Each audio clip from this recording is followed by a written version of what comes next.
Hi brothers and sisters, I've got the word of God for you today. Romans 8:28 says that all things work together for good of those who love God. And goes on to say that for all those who are called according to His purpose. Now, let's settle the basics first.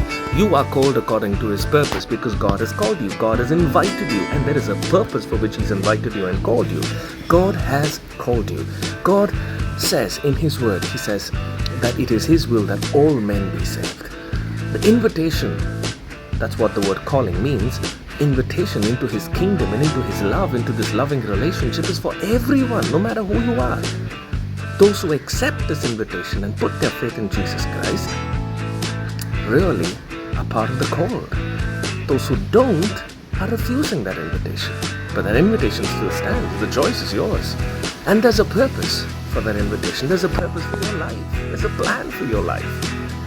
But the starting part of this verse says something interesting. It says, "For God works all things for the good of those who love God." For all things work together for the good of those who love God. Now, here's what it means. It does not mean that all the bad things that happen and all the unfortunate things that happen are all part of God's mysterious plan to work for your good. No, that's not what it means. In fact, if you look at the verse, it says, for those loving God in the original language, for those loving God, all things cooperate with you. All things work together with you. All things cooperate with you. That's exactly what it means. It does not mean that God is sending you some sickness for His purpose, or something else to work for your good, or some loans to work for your good, or some poverty to work for your good, some depression to work for your good. No. Please, I've seen too many Christians just sit down and accept all the attacks of the enemy as God's purpose for good. That's not what it says. That's not what the Word of God says. In fact, Jesus says that I've come to set the captives free.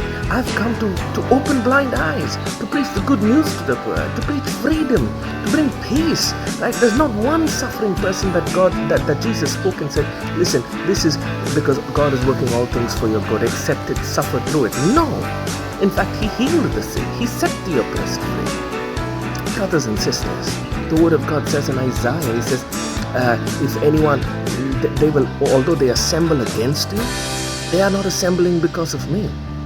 And anyone who assembles against you will fall. No weapon that is formed against you shall prosper.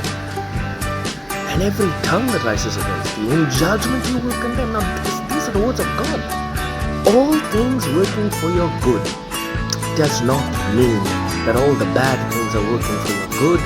It does mean that all things are working for your good. That means everything. Before you even take a step, before you even venture into your day, before you even start your day, you've got to understand something. Everything is going to cooperate for your good. It's all cooperating for your good. Everything is working for your good.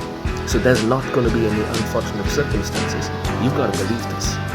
I'm not asking you to expect it. I'm asking you to believe it. Because of what Jesus has done on the cross. Not because whether you've prayed enough or not prayed enough. No. It's about what Jesus has done on the cross. That's why you're into this calling. That's why you're in this love with God. Because of what He's done on the cross, you are free and everything's working for your good. Everything's working for your good.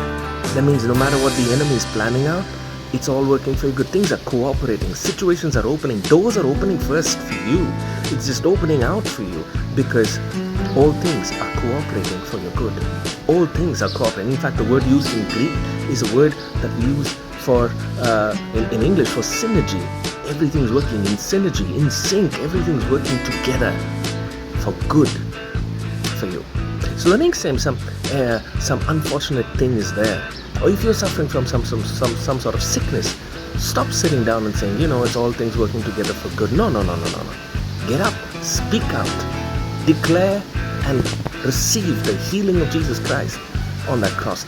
Or any unfortunate circumstances, speak to that circumstance, speak to the mountain will move. And because all things are working for your good, when you speak, everything's just going to obey. The situation's going to obey. All things are working for your good, brothers and sisters. Believe it, receive it, it's going to be awesome. You have an awesome life ahead. You have a victorious life ahead. Don't ever accept anything less than victory.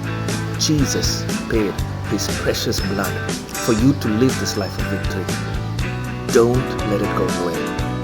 God bless you. And smile, rejoice, because you are blessed. There's no one that has been given such a promise but you as a Christian. No one in the past, no one in the Old Testament, nobody else has been given this assurance. You have been given this assurance. So instead of dreading what's going to happen next, just thank God that everything's working for your good. That means everything is working for you to win. That means the path is being cleared up before you even venture into it. That is what our God has done for you. Praise Him, glorify Him.